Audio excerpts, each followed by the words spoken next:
Welcome to the deep dive. You know where we really get into a topic? I like it. A deep dive. Well, today we're going deep into destiny, Oh, good. but not just the general idea of destiny, Right. but as it's explored in Max Heindel's book, The Web of Destiny. Okay. We've got excerpts from the book. We've got a diagram. Cool. We're going to try to make sense of this whole web thing. I love it. What I find really interesting about Heindel is he doesn't just talk about destiny as this vague force out there. Right. He actually tries to give us a framework to understand it. Yeah. He brings in astrology, he brings in philosophy, Well, even esoteric wisdom to explain how our past, present, and future are all connected. yeah, and that's what's so interesting about Heindel. He's not just talking about destiny as some fixed thing. Right. He's interested in the how, how do our choices, even from our past lives, Oh, whoa. impact us now? Okay, hold on. Before we get to past lives, does this mean my future's already written? Oh, no. Okay. It's not about a predetermined future. Right. It's more about understanding the forces at play Okay. and how we can work with them. Because I've got plans, and they involve winning the lottery and learning ukulele. Okay, good plans. So I need to know if those are already off the table or not. Right. Well, you still have free will. Phew.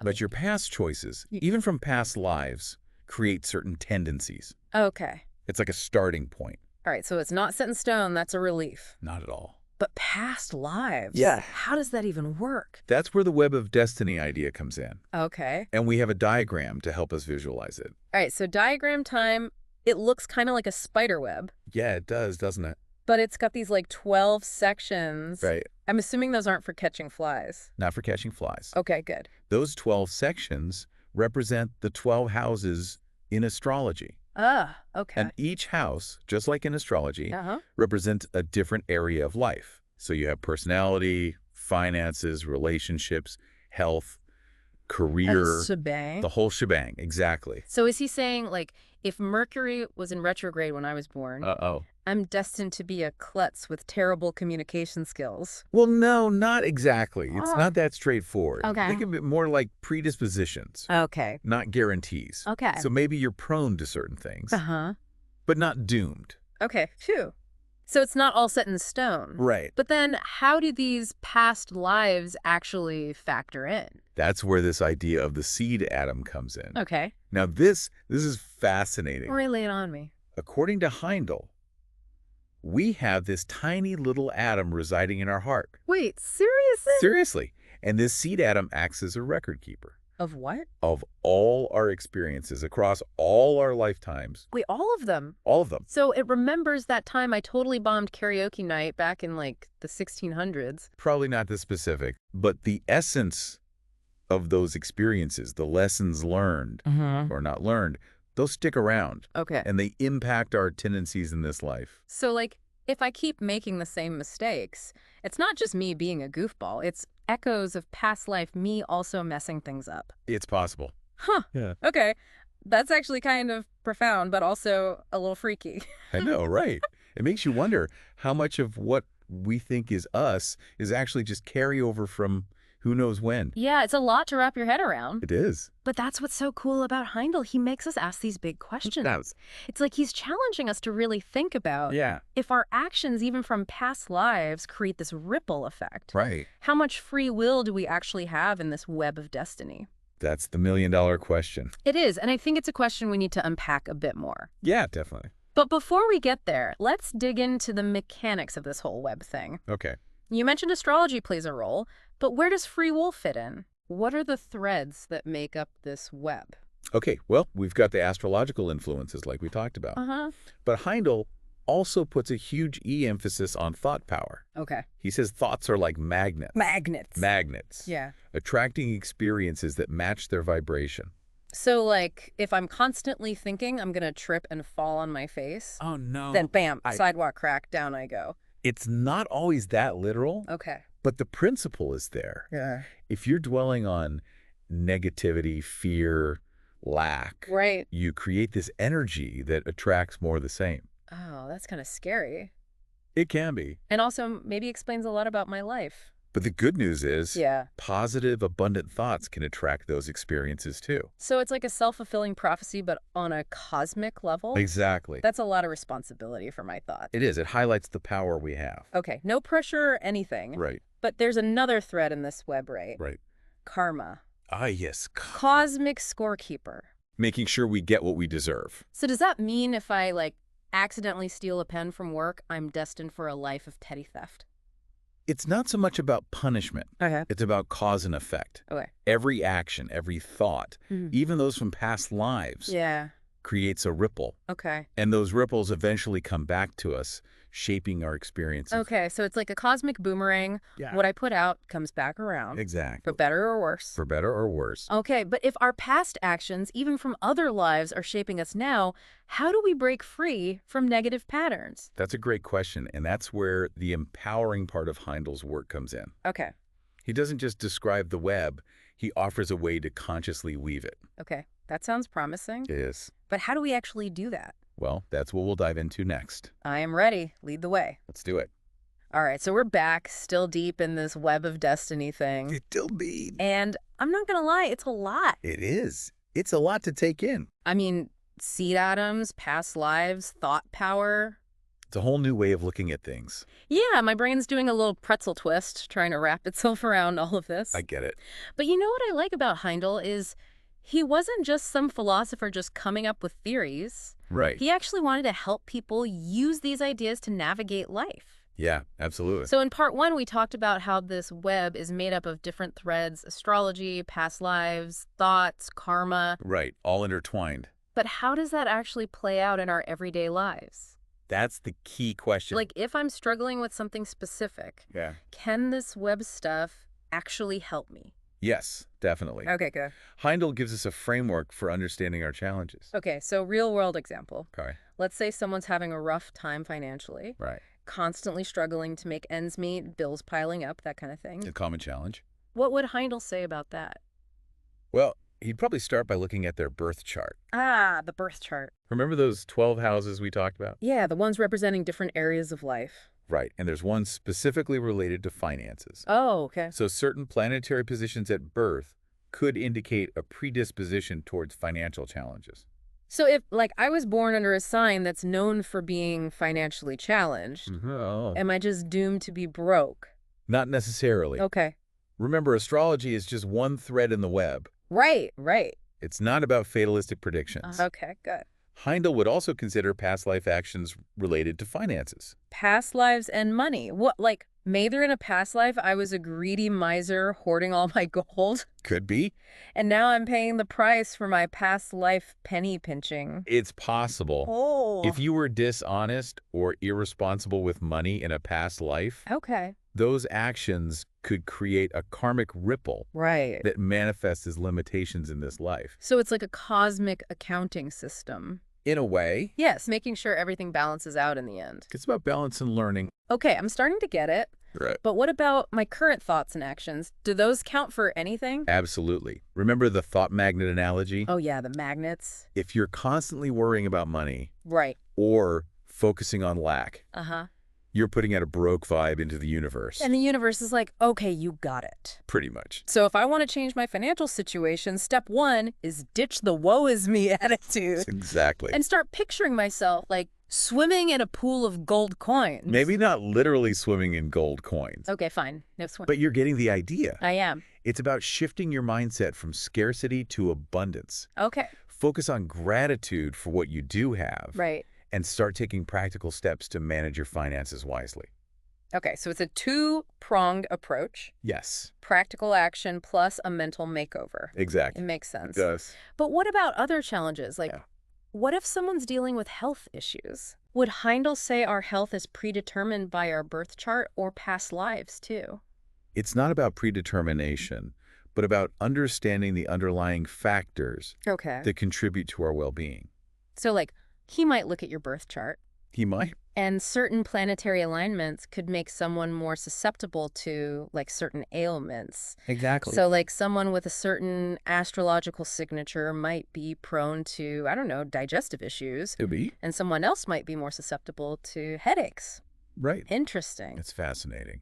But wait, if our physical bodies are like instruments for our soul's evolution, That's what Heindel believes. we should probably take good care of them, right? Absolutely. So if I'm constantly stressing out and living on pizza and energy drinks, I can't really blame my bad health on, like, bad karma, can I? Well, it's not about blame. Right, right. But if we abuse our bodies through unhealthy habits, Uh-huh. we're hindering our spiritual growth. Makes sense. Treat your body like a temple, not a trash can. But what about those times when it feels like no matter how much you try to take care of yourself, Yeah, things still go wrong? it happens. Like you eat right, you exercise, you think positive thoughts, but then, bam, life throws a curveball. Ah, yes, the curveballs. What's the deal with that? Well, Heindel doesn't shy away from the reality of suffering. Okay. He suggests that those difficult I experiences... thought the ones that really test us Exactly. often serve as catalysts for transformation. Yeah. Okay, so even those moments that make you want to scream at the universe, I know the feeling. there's like a higher purpose at play. It's not about pretending everything happens for a reason. Right. It's about recognizing that even in the midst of suffering, Yeah.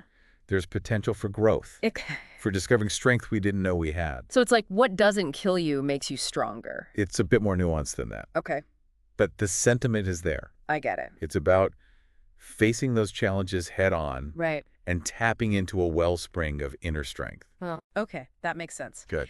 But how do we know what lessons we're supposed to be learning from these experiences? That's a good question. Sometimes it just feels like a cosmic prank, you know? Heindel acknowledges that not all lessons are easily discernible. Okay. Sometimes the meaning only becomes clear in retrospect. Okay, so instead of asking why me, I should be asking what now? Exactly. Okay. It's about shifting from victimhood to empowerment, I like that. recognizing that even though we may not control external circumstances, Right. we always have control over our inner response. That's powerful. It is. Because it's so easy to get caught up in the blame game.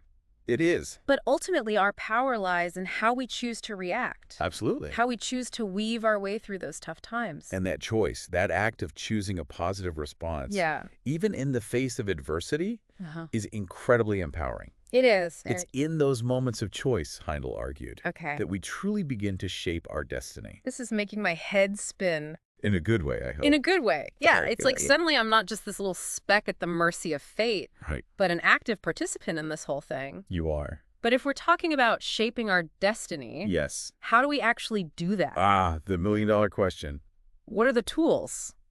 Thankfully, Heindel offers some answers. Okay, good, because I need an instruction manual for this whole web weaving thing. He gives us practical steps, tools to consciously create a more fulfilling future. Okay, so where do we start? That's what we'll dive into in part 3. All right, bring in the tools. I'm ready. Okay, so we're back, ready to tackle part 3 of this Web of Destiny deep dive. Ready to weave some destiny. Yes, give me the tools. I'm ready to grab the loom and start creating something amazing. Well, Heindel was all about that, you know? Mhm. It wasn't just about contemplating fate. Right. He believed we have the power, even the responsibility, Okay, to actively shape our lives. so how do we do that? What are the tools? Well, the first and arguably most important tool is self-mastery. Self-mastery. Heindel believed that true freedom comes from understanding and controlling what he called our lower nature. Lower nature, so like all those bad habits and impulsive urges that we all have. Exactly. Like my weakness for double stuffed Oreos. It's not just about Oreos. Okay, good. Because Okay. I was getting a little worried. But it's about recognizing those impulses Uh-huh. and choosing a different path. Okay, Every time you resist a negative impulse, right. every time you choose a constructive action, despite your initial inclination, Uh-huh. you're strengthening your higher self. So it's like a muscle. The more I exercise that conscious choice, the stronger it gets. That's a great way to put it. It's about building that inner strength. Okay, so by mastering myself, I'm not just becoming a better person, Right. but I'm actually influencing the course of my destiny. Exactly. You're less likely to create new negative karma, Okay. and therefore less likely to experience those unwanted outcomes in the future. Sign me up. But how do we actually do this self-mastery thing? It starts with self-awareness, Okay. recognizing those negative patterns and understanding their root causes. So it's not about just willpower. No, it's deeper than that. It's about figuring out why I do the things I do. Exactly. Like why I reached for those Oreos when I know they're not good for me. Right. It's like being a detective, but for my own psyche. I love that analogy. It's about getting to know yourself. Okay, so self-awareness. Got it. And it's not just about controlling negative impulses. Okay. It's also about consciously cultivating positive qualities. So like kindness, patience, generosity. Those virtues that make us better humans. But do I have to become like a saint? No. Because I'm not giving up my coffee. It's about balance. Okay, good. Recognizing that we're all a mix of light and shadow. Uh-huh. And striving to grab more of that light into the world. Okay, I can do that. Yeah. So we're using self-mastery to ditch the bad habits, cultivate some virtues, Right. and hopefully avoid creating any more karmic debt. Right. But is that it? Is that the whole destiny weaving thing? There's one more crucial element. Okay, what is it? Service to others. Service to others. Okay, so like volunteering, donating to charity, that kind of thing. Exactly. I mean, that's good karma, right? It is, but it goes deeper than that. Okay. When we focus on helping others, Uh-huh. we shift our attention away from our own ego Right. and connect to something larger than ourselves. Okay. And that, according to Heindel, elevates our consciousness. So like it's tapping into a universal power source. In a way, The more we give, the more we receive. It's not quite that transactional, Okay. but selfless service does create a positive ripple effect. Okay, I get it. It expands our sense of purpose. Right, beyond just our own individual needs. Exactly. Okay, so we're taking control of the loom. Yes. Weaving in self-mastery, virtues, and service to others. You got it. But what's the ultimate goal?